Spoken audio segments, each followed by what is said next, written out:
ما خدا رو خیلی امتحان کردیم، خدا در امتحان ما پیروز در اومده.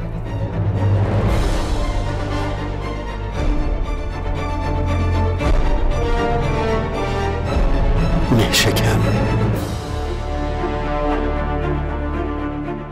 روح انقلاب رفته رفته به عرصه هنرهای تصویری هم نفوذ می‌کند.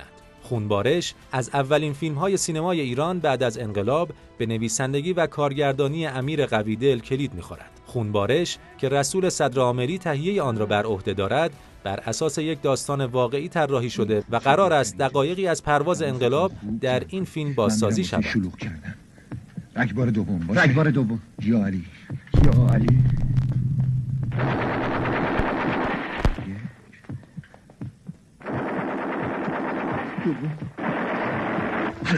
یلا.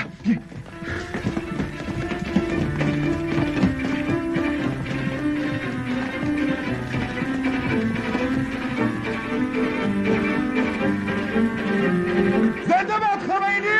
زنده باد خمینی! زنده باد خمینی!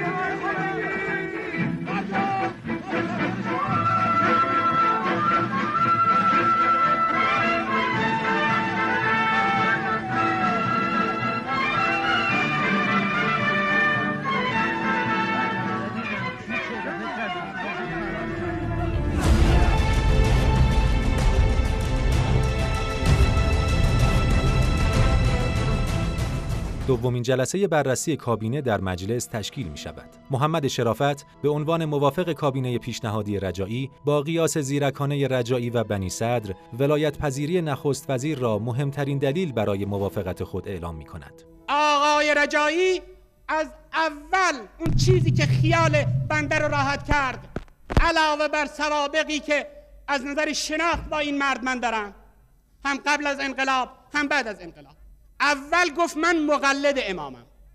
ما دولتی میخوایم که مقلد امام باشه، رئیس جمهوری میخوایم که مقلد امام باشه. نوبت به رجایی میرسد که از کابینه معرفی شده و برنامه‌هایش دفاع کند. رجایی در پاسخ به بنی صدر که 2 روز قبل صراحتاً از اختلاف نظر خود با امام سخن گفته است، مسئله ضرورت اطاعت مسئولان از رهبری را مطرح میکند.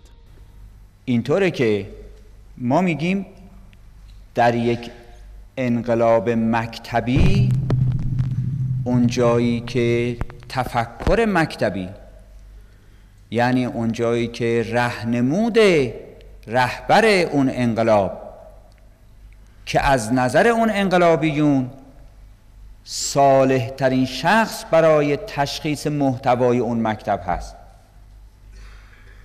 جایی که راهنمود او وجود داره، اگر ما این انقلاب رو قبول داریم و اگر این حرکت رو قبول داریم، مطلقاً در بست 100% باید مطیع باشیم. دیگری اگر این رو قبول نداشته باشه، همین حرف رو اگر همین رو قبول نداشته باشه، با یک چنین کسی تشکیل حکومت دادن و یا به همون تعبیری که اونجا به کار رفته، مواضع کلیدی را در اختیار چنین فردی با غیر اعتقاد به رهبری همه جانبه، یعنی تعبیرهایی که میکنند، این تعبیرها رو ما در مسئله مقلد میفهمیم. اگر چنین چیزی وجود داشته باشه، این کسی است که رهبری انقلاب اسلامی ایران را با محتوای خاص خودش پذیرفته. من چند جا عرض کردم اگر کسی واقعاً این رهبری رو با این ویژگی قبول نداشته باشه، هرگز به فرمان این رهبری شهادت را نمیپذیره. رجایی با انتقاد از سخنان 17 شهریور بنی صدر تأکید می‌کند مطرح کردن اختلاف نظر با رهبری عملاً تضعیف رهبری است. من و جناب عالی پشت این میکروفون حق نداریم در حکومتی که رهبری مکتبی است عنوان کنیم که امام اشتباه میکنه به نظر من و من این اشتباه را به او تذکر میدهم ولی مطیع او هستم. اعتقاد من اینه شما آزاد هستید، ولی بدونید به این وسیله شما رهبر را دقیقاً تضعیف کردید. دقیقاً. و من از هر حرکتی به هر نحوی آگاهانه که در جهت تضعیف رهبری باشه نه تنها خودداری میکنم، نه تنها گناه میدونم، بلکه با هر کسی هم که این حرکت بکنه مبارزه میکنم.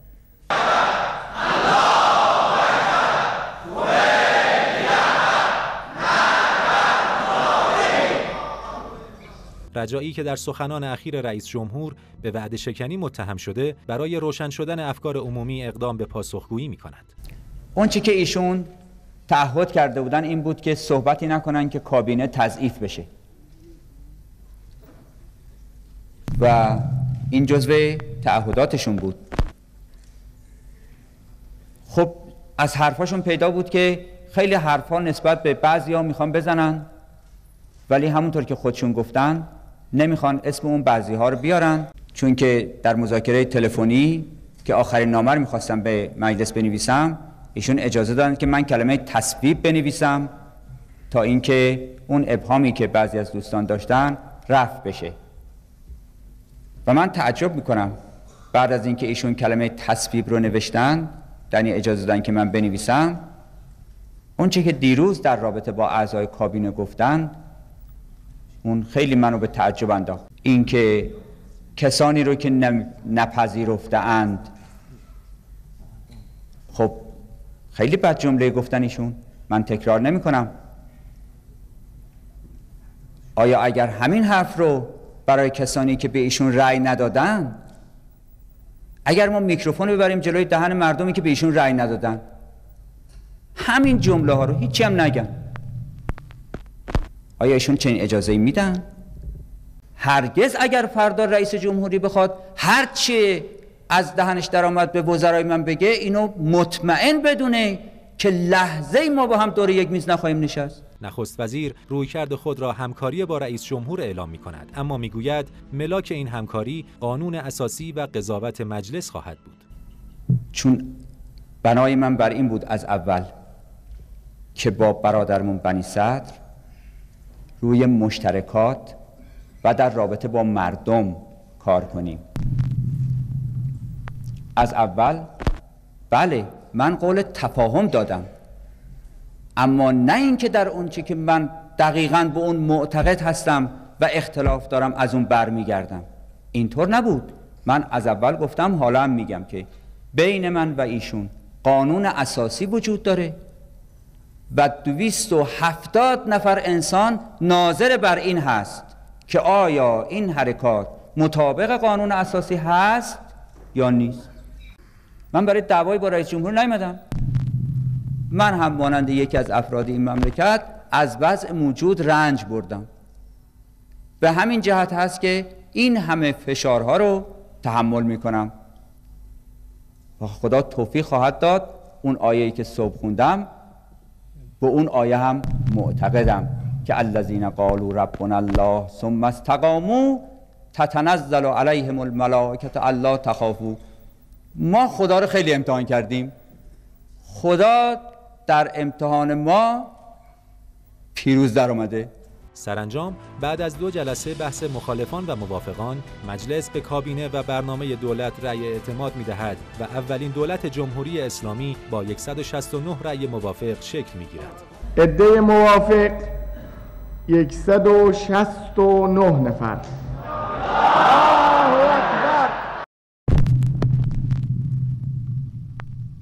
سخنرانی جنجالی و تنش‌آفرین بنی صدر در میدان شهدا با واکنش‌های بسیاری روبرو شده است. هاشمی رفسنجانی در مصاحبه‌ای طولانی سخنان بنی صدر را نسنجیده می‌داند و معتقد است رئیس جمهور با این سخنان شأن خود را کاملاً تنزل داد. همه این مطالبم رو الان نمیخوام بگم.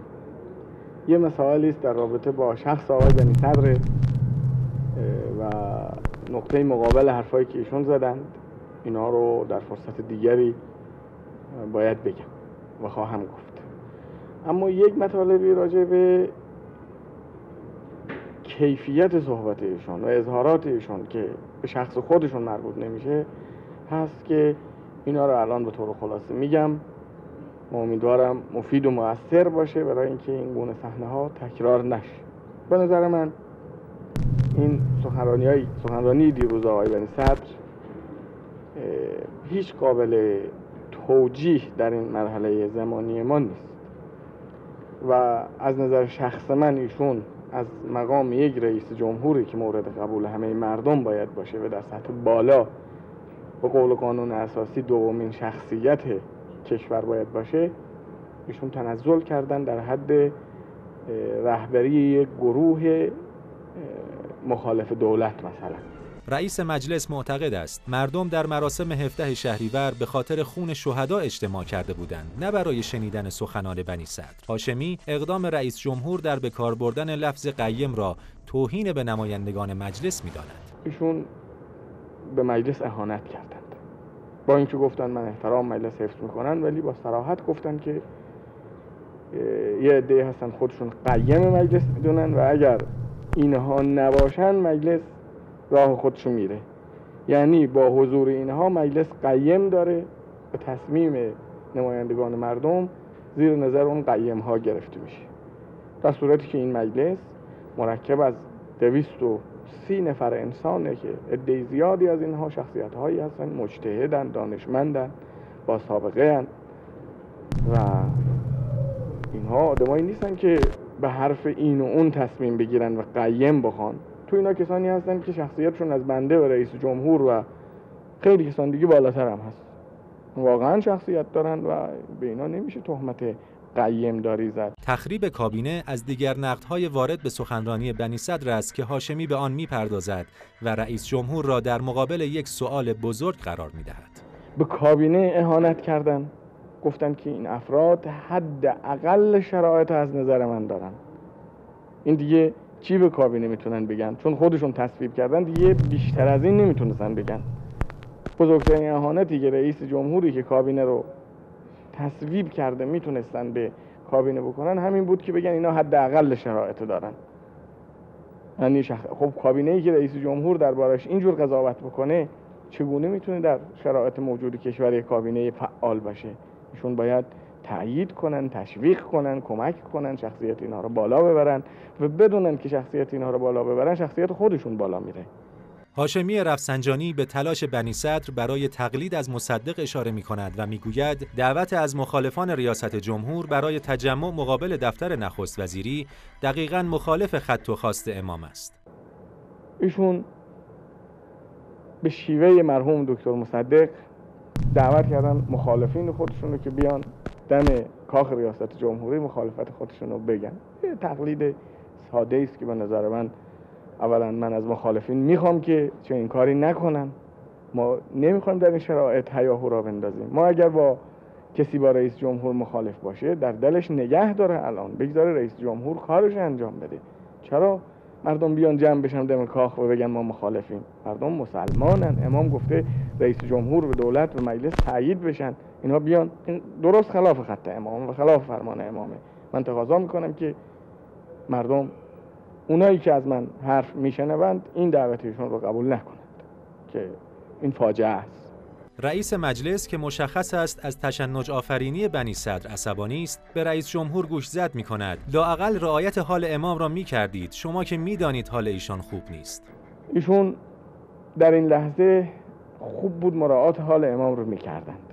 ایشون می‌دونند، مطمئناً می‌دونند که امام بیشتر از هر چیز از این گونه مشاجرات رنج می‌برند. و اگر این رو نمی‌دونستن من حرفی نداشتم، ولی ایشون می‌دونن که امام رنج می‌برند از این حوادث. و امام 2 ساعت نشسته باشن اونجا و تمام این 2 ساعت رو از این حرفا بشنوند، حالشون چجور خواهد بود این رو خوب و بهتر از دکترای امام بپرسید. خوب بود ملاحظه می‌کردن. این حرفا رو میتونستن خصوصی هم بگن. هاشمی رفسنجانی در ادامه مصاحبه با مقایسه بنی صدر و رجایی تفاوت نگاه مکتبی و لیبرال را منشأ اختلاف بیان می‌کند و حرف اصلی خود را می‌زند. حکومت لیبرالی انقلاب و کشور را نابود خواهد کرد. آماده‌ام و تصمیم هم دارم. ادله این که چرا ما با آقای بنی صدر نمیتونیم موافق 100% باشیم مثل وضعی که با آقای رجایی داریم که میتونیم با ایشون 100% موافق باشیم. چرا اینجوری هست این رو بگم در آینده. خلاصه همونقدر که ایشون از حکومت مکتبی ها اظهار وحشت میکنن، ما هم به همون اندازه از حکومت لیبرال ها وحشت داریم و نمیتونیم بعد از انقلاب تحمل کنیم که یه لیبرالیسمی بر کشور ما حکومت بکنه که انقلاب به کلی نابود بشه یا به زاویه‌ای کشیده بشه که هیچ روح اسلام و روح رهبر و روح شهدا با او موافق نیست. رئیس مجلس به صراحت از اشتباه رئیس جمهور در بیان اختلاف با رهبری میگوید و عنوان میکند در صورت موافقت امام مطالب مهمی درباره بنی صدر برای مردم بازگو خواهد کرد. مسائلی که ما با ایشون اختلاف داریم چیزای دیگری است که همینطور که ایشون شروع کردن و این اعلان جنگی بود در واقع کردن، ما به خودم حق میدم با اجازه امام. البته اگر امام منو منع بکنن من نخواهم کرد و اگر امام به من اجازه بدن من اون مسائلی که مردم باید بدونن که چرا ما با رئیس جمهور، شخصی که وقتی که از فرانسه تشریف آوردن ما بودیم که ایشون رو در شورای انقلاب دعوت کردیم و حمایت کردیم و دوستش هم می‌داشتیم و هنوزم دوستشون می‌داریم، این اختلافاتمون رو اون روز میگیم.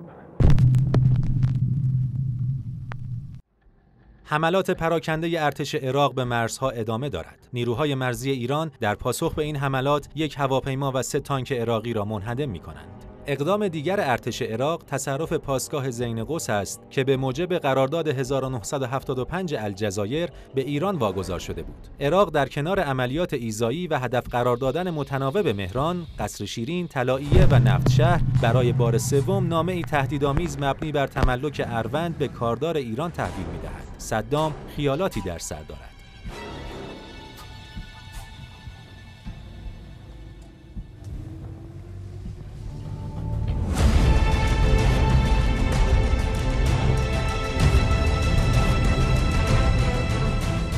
امام خمینی در پاسخ به تلگراف برخی علما درباره سخنان تشنج آفرین رئیس جمهور خواستار آرامش و همدلی مسئولان می شود. همزمان حدود 100 نماینده مجلس پس از سخنرانی پرهیاهوی بنی صدر در میدان شهدا خواستار حضور و پاسخگویی رئیس جمهور در صحن مجلس شدند. طرح و بررسی دعوت از رئیس جمهور به مجلس شورای اسلامی. همونطور که میدونید در جلسه قبل نامه‌ای با 113 یا 14 امضا رسیده بود که دعوت کرده بودن آقای رئیس جمهور رو به مجلس. این باعث به تصویب مجلس میرسید و من جزو برنامه امروز قرار دادم. در مقابل نامه دیگری با امضای 15 نفر از نمایندگان رسیده که به استناد بیانات امام و آقای منتظری خواستند که این مطلب از موضوع دستور جلسه خارج بشه، از دستور جلسه خارج بشه. ما هر دو نامه رو میخونیم و نظر میگیریم. پس از تأکید امام بر آرامش و همدلی، بسیاری از امضا کنندگان نامه حضور رئیس جمهور در مجلس امضای خود را پس میگیرند و چند نامه برای خارج کردن این خواسته از دستور کار مجلس نوشته می شود. اما برخی نمایندگان همچنان اهانت بنی صدر به مجلس را دلیل کافی برای احضار او به مجلس می دانند. مطالبی آقای رئیس جمهور در گرامی داشت 17 شهریور مطرح کردند. یه قسمتی از سخنان ایشون در ارتباط با مجلس و نمایندگان مجلس بود و اتهاماتی در این زمینه. از طرف دیگر انتخاب این روز برای اون گونه مسائل برای نمایندگان مسائلی مطرح کرده بود که چرا آقای رئیس جمهور که باید حافظ مصالح مملکت باشند این مطالب رو مطرح کنند. آیا حضور آقای رئیس جمهور در مجلس و توضیح منافاتی با بیانات امام و ارشاد ایشون دارد یا نه؟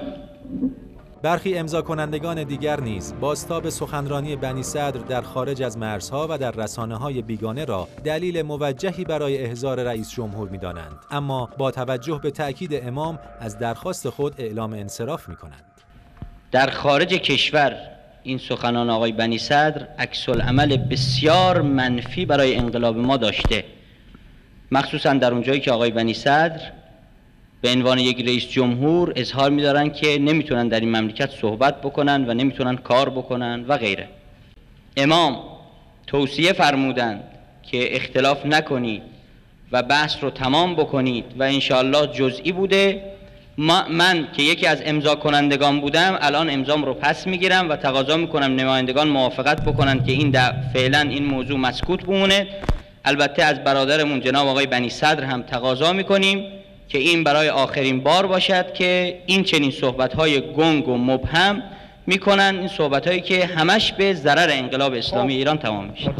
حجتی کرمانی رویه جدیدی را پیشنهاد می‌دهد و می‌گوید با دعوت از رئیس جمهور می‌توان باعث تعامل بیشتر و مودت شد. خود آقای رئیس جمهور طرفدار بحث آزاده و من فکر می‌کنم این یکی از اون نمونه‌های عالی بحث آزاده که ایشون بیان اینجا و برادرها و خواهرها سوالاشون بکنن در یه محیط تفاهم، البته نظر تفاهم و این باشه که به دوستی برسیم، نه اینکه بینمون بیشتر جدایی بیفته. بنابراین من فکر میکنم آمدن ایشون به مصلحت. با ادامه مباحث مجلس تعداد کسانی که به خاطر راهنمود امام امضای خود را پس میگیرند بیشتر میشود. مجلس در واقع تلاش میکند اوضاع را آرام نگه دارد. مطالبی را که ایشون در اونجا عنوان کردن 80%ش به ناحق بود، از نظر تهمت زدن بر حزب، تهمت زدن بر مجلس، تهمت زدن بر ارگانهای انقلابی، اینا خوب نبود. ولی من الان عقیدم اینه بعد از آنی که امام امت ما روحی له الفدا فرمودن که اختلافات جزئی بوده در پاسخ تلگراف حضرات آیان مراجع، با اینکه از اون افرادی هستم امضا کردم که آقای رئیس جمهور محترم ما در این مجلس حاضر باشه تا سخنانشو توضیح بدن، ببینیم سر کدوم کسی را ایشون داشتن میتراشیدن. ولی در این حال از حرف هم صرف نظر میکنم به پاس احترام فرمایش امام که میفرمان اختلافات جزئی است و ریشه دار هم نیست و همینطور هم هست. آیت الله خامنه ای امام جمعه تهران نیز ضمن بیان علت پس گرفتن امضا و ضرورت توجه کامل به راهنمودهای امام مجلس را ترغیب می‌کند به این بحث خاتمه دهد. توضیح بدید که نظرتون چیه از این کفایت مذاکره؟ آقای آسد علی خامنه‌ای. بسم الله الرحمن الرحیم. آقایونی که درباره کفایت لغو اون لایحه 100 امضایی صحبت کردن، به نظر بنده حق مطلب رو گفتن. من در پاسخ بیان مخالفین خروج از دستور عرض میکنم شما میدونید مجلس یک محیط آزاده، ملاحظات در اینجا وجود نداره.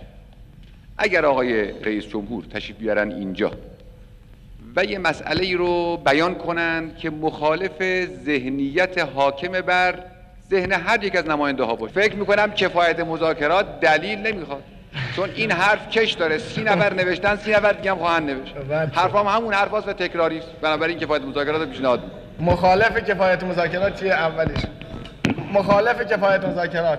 دقایقی بعد حسن روحانی با مخالفت با کفایت مذاکرات میگوید که نظارت بر دولت از وظایف مجلس است و بنابراین رئیس جمهور باید به مجلس بیاید و این مسئله منافاتی با حرف امام ندارد. آقای دکتر روحانی، من مخالفم با کفایت مذاکرات به این دلیل که یک مسئله اصولی بحث نشده، فقط اشاره میکنم توضیحش نمیدم. مسئله اصولی اینه که یکی از مهمترین وظایف مجلس بعد از مسئله قانونگذاری نظارت بر تمام جریانات کشور هست. بنابراین این نیست که ما به تعارف مسئله رو برگزار بکنیم که حالا صلاح از صلاح نیست و فکرم نمی کنم نظر امام ناظر بر این باشه که مجلس یکی از مهمترین وظایف سنگینش رو به زمین بگذاره. در نهایت با رأیگیری از نمایندگان مجلس تصمیم میگیرد احضار رئیس جمهور را از دستور خارج کند و گفته امام مبنی بر حفظ وحدت را سرلوحه کار خود قرار دهد.